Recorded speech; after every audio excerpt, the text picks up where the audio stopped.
5 songs, 1 artist, 3 months. Let's go. Welcome back to Z Music 263. This is Z Music 263 News. In today's video, we are diving deeper into the upcoming EP. The EP is titled Mambo Jesu. Kunamambo.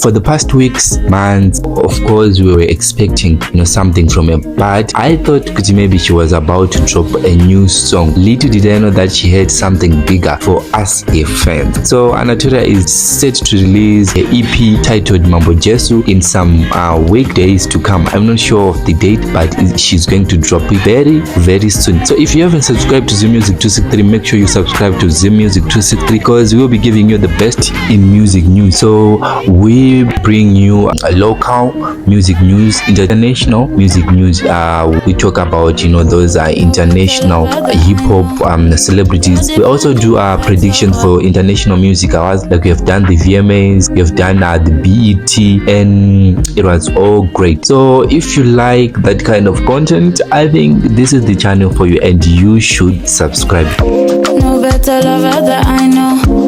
You're defending the title. I'm deep in the fivefold. Can't get me to let go. No. You came down as a baby, fighting our battles daily. They wonder why you're worthy. Jesus, you cried out. Yeah, Kunamambo, Bethlehem. Kunamambo, Bethlehem. I'm gonna give you guys an African Christmas. Glory.